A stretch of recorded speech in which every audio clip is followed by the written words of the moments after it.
Hello everyone, this is PK Entertainment and we are back again, and we're now going to talk about Cobra Kai, and this will be a spoiler review of the season 3 finale titled December the 19th. Now, as I just warned you, now there will be spoilers here, so if you haven't seen the episode or caught up with all of the other episodes within season 3, I advise you to go away, stop watching now, catch up with all the episodes and then come back to this review. Now, I think overall, whilst flawed at times in some parts, this was still an action-packed, entertaining and very satisfying finale, capping off a great season, and it really got me excited a lot for season 4. So we started off at the last point from the previous episode, with Johnny going to meet Ali at the reunion dinner, only to see her talking to Danielle, and this already gets him agitated because, as we all know, the ongoing rivalry between the two, supported by the fact, of course, that Daniel and Ali had a previous relationship within the first movie as well. We get a funny scene with Ali, Amanda, Johnny and Daniel reminiscing about old times, and this is very good. I liked the rapport between all the characters and the actors, and we got a good revelation when Ali discusses and confirms the real reason why her and Daniel split up after the first movie. Now, whilst I thought this was a good scene, I just felt it was a bit slightly prolonged. I really feel that the Ali arc should have been wrapped up in the previous episode. Elizabeth Shue done a good performance as Ali, and it was always very good to see her, and kept in line very much with having recurring characters appear from the previous movies.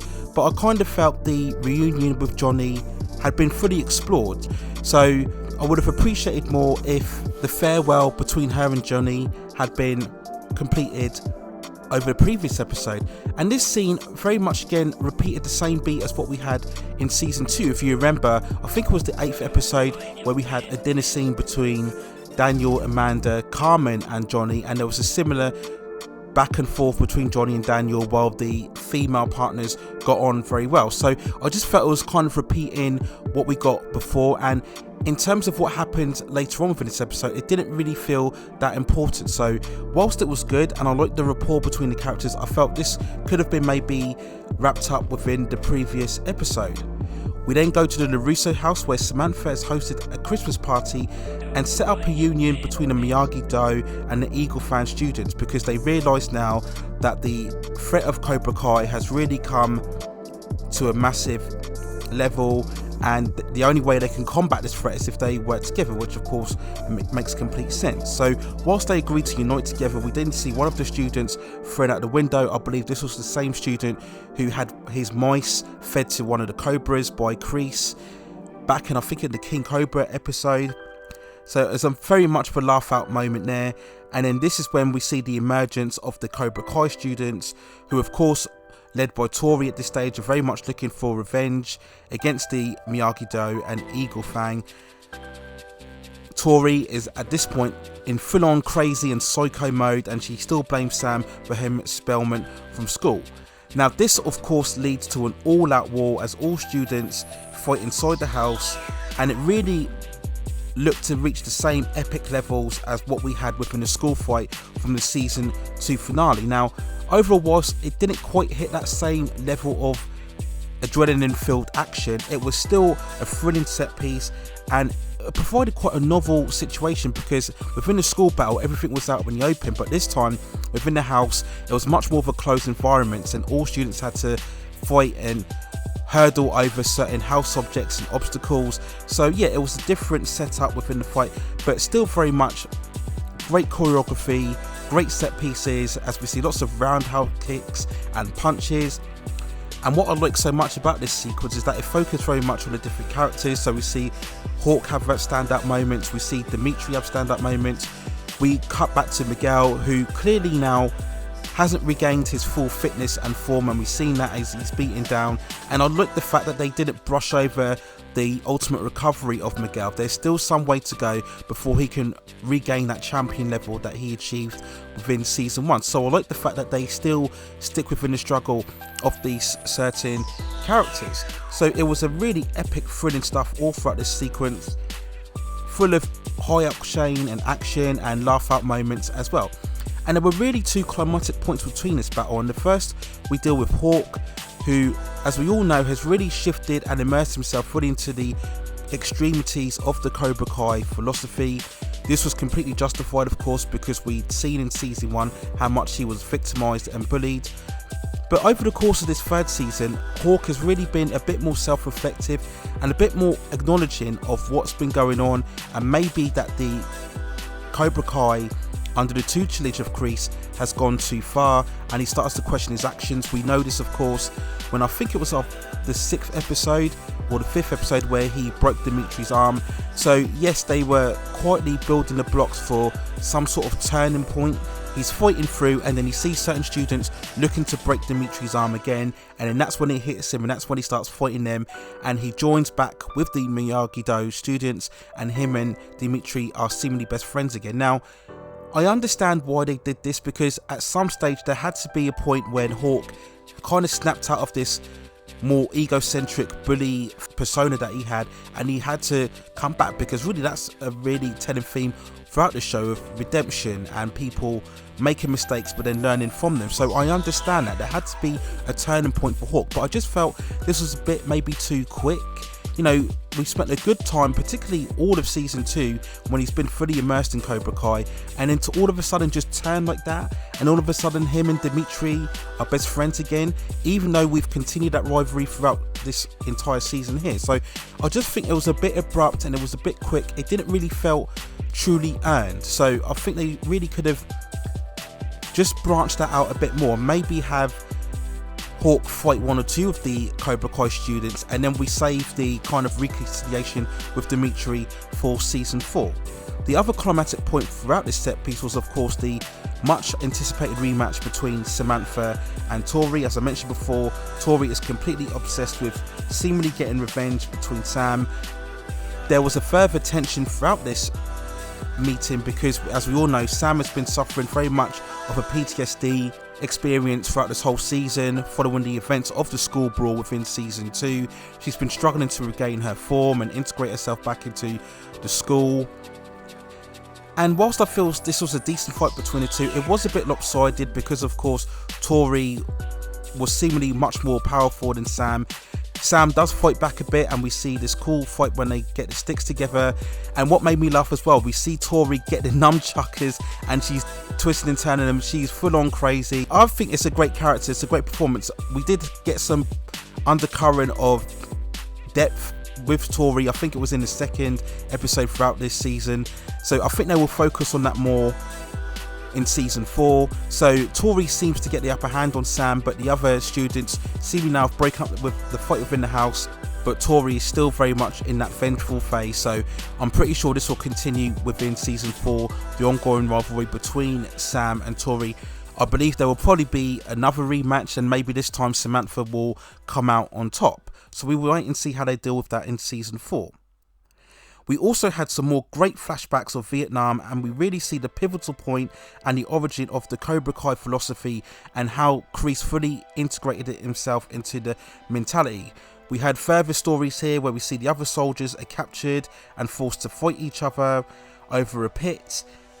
They initially select the captain of the team and Terry Silver, but this is, of course, Terry Silver really panicking and anxious and scared, so Kreese agrees to take his place, and we get a great fight sequence between the Kreese and captain, and we get the further revelation when the captain tells Kreese that his girl Betsy, who we all know from the 2nd episode that he met, was killed in a car crash. If you go back to, I think it was episode 5 or 6, if you remember, the captain received a letter about Betsy, but he refrained from telling Kreese about it because he didn't want him distracted from the war effort. So when he tells this obviously enrages Kreese, and at this point what they did with the writers, they intercut this encounter later on with Johnny returning to the house after saying farewell to Ali, and he sees that Miguel has been beaten up after the brawl. Carmen explains to him what happened with the Cobra Kai infiltrating the LaRusso household, so Johnny is all enraged and angry, and he goes over to the Miyagi dojo. He sees Robbie training with Kreese there, and Kreese once again makes an offer to Johnny to join the Cobra Kai. Johnny refuses, and then we get a fight scene between Kreese and Johnny, and I think they did this as well as they could, because you have to remember Martin Kove is over 70 years old, the actor who plays Kreese, so no way could you have him really involved in fight sequences. So yeah, there were a couple of shots where we see more the back of Kreese. It's off a stunt double. I didn't mind this too much because the heightened effect in terms of the story and the narrative worked. You know, the intensity and the rivalry that was building up between these two characters, it worked throughout this episode, and I think they did as well as they could in just making sure that Kreese appeared to be able enough to take on Johnny. So it worked for me on this front. And we were intercutting back again to Vietnam when Kreese gets the upper hand with the Colonel, and the Colonel is hanging from the pit, and when we see it, it's full of snakes. And of course this is introducing us to the whole origin of the Cobra Kai, and the captain is getting very verbal with Kreese, and then Kreese lets out the line, I believe, "No mercy," and then drops him into the pit. So this is of course now establishing Kreese fully in that Cobra Kai philosophy, and then the other soldiers come to attack them, and seemingly when they're going to meet their end, we get an airstrike. So the US forces have come in to rescue them, and this is when Terry Silver is very full of gratitude towards Kreese for saving him. And of course this is in reference to the Karate Kid 3 sequel, where the whole reason why Terry Silver helped Kreese is because Kreese saved him a lot in Vietnam. So it makes complete sense, and I love again how the show writers make constant references to the movies, and everything has an organic DNA and continuity. It all makes sense, everything ties together very well. So once again, this was very good in terms of this development here. And then we cut back to the fight where Johnny gets the upper hand on Kreese, and again Kreese is having flashbacks of the Vietnam, and as Johnny seems going to strike the final blow, Robbie interferes, strikes him down, and then Johnny has an interference again with Robbie. Again, this is just building up on the fractious relationship between the two, and I think this made sense as well, because Robbie throughout this season has seemingly felt like he's been betrayed, both by Daniel, who handed him over to the cops, and later on by Johnny, who missed their appointment earlier on within the season because he had to check up on Miguel. So Robbie feels that he can't trust either of them. This is why he's gone to Kreese, who visited him in the detention center early on this season. So it makes complete sense. And then I think Johnny strikes Robbie down and then starts fighting Kreese again. Daniel interrupts, and then we get a fight scene between Kreese and Daniel. Daniel is seemingly under attack, but then he uses the pressure points techniques that was shown to him by Chow San within the 5th episode of this season, and he gets on top of Kreese and seemingly smashes him through a window. And as he seems to get the upper hand, this is when both Sam and Miguel come in and prevent Daniel from striking Kreese down. We get a standoff between the two, and this stage is really now setting up the ongoing challenge for season 4, where we will see now a union between both the Miyagi Dojo and the Eagle Fan, trained both by Daniel and Johnny, against Kreese. So great setup here, just great fight sequence, again really heightening up the intense action and rivalry. It was fantastic to watch, and this led us to a scene that I feel many fans, if not all the fans, got so excited about, where we saw Kreese later on, shortly after the events, on the phone saying it's good to see you again or hear from you again, and many fan speculation believe that this must be Terry Silver on the other end of the phone. All the foreshadowing that we had within the Vietnam flashbacks, and also if you know Karate Kid Part 3, you know that Terry Silver took on the ownership of the Cobra Kai dojos in order to help Kreese get his revenge on Daniel and Miyagi. So a lot of fans are speculating that it must be Terry Silver. This is the beginning of what we will see him coming back in season 4. It hasn't been confirmed yet, but we'll wait and see. Other speculation may feel that it might be Daniel Barnes that comes back. If you remember, he was the main antagonist from Karate Kid Part 3 as well, so we may see him come back as well. If you also know that film, you will know that Barnes negotiated part ownership of the Cobra Kai dojo along with Terry Silver in order to participate in the tournament against Daniel as well. So they could go either way with it. They've left it very open, you know, they haven't confirmed who's coming back, but surely it must mean Terry Silver, and that's very exciting prospects going ahead for what we will see in season 4. And the episode ended with the unison of the Miyagi and Eagle Fang dojos. We had the classic In the Air Tonight by Phil Collins playing in the background. It was fantastic. It was a cover version because I guess due to licensing reasons they couldn't get the actual version of Phil Collins, which is a bit of a shame considering how many other 80s songs that we've seen throughout the entire series. But it was still fantastic to hear, just great unison, synergy with all the characters now. And you know for a fact that this is not going to run smoothly throughout season 4.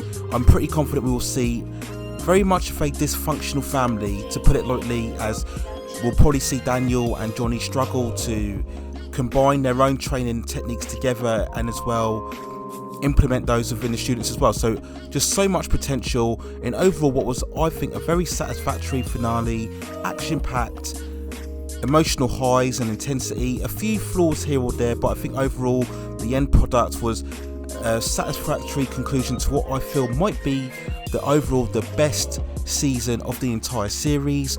I will make that judgment when I do an overall review of the season 3, which will be coming up on this channel very soon. But overall, a very satisfactory finale. Ticks all the boxes of what you want from any season finale. Fantastic to watch, entertaining, action-packed, thrilling, exciting, and left you excited for season 4. So those are my overall thoughts and feelings on Cobra Kai season 3 finale. Let me know what you think in the comments below. How did you think it compared to the previous 2 seasons finales? Did you think it was superior, or what did you think it was lacking in some parts compared to what we saw in the previous 2 finales as well? And how excited are you also for season 4 going ahead? All of the huge storytelling potential that we could get going forward, and hopefully we get the much anticipated return of Terry Silver as well. So those are my thoughts on Cobra Kai. Please hit and like those subscribe buttons to help me grow this channel and provide more high quality content for you in the future. But that's it for now. Take care of yourselves on a very satisfactory and exciting conclusion to the Cobra Kai 3rd season. That's it for now. Take care of yourselves, and I will see you very, very soon.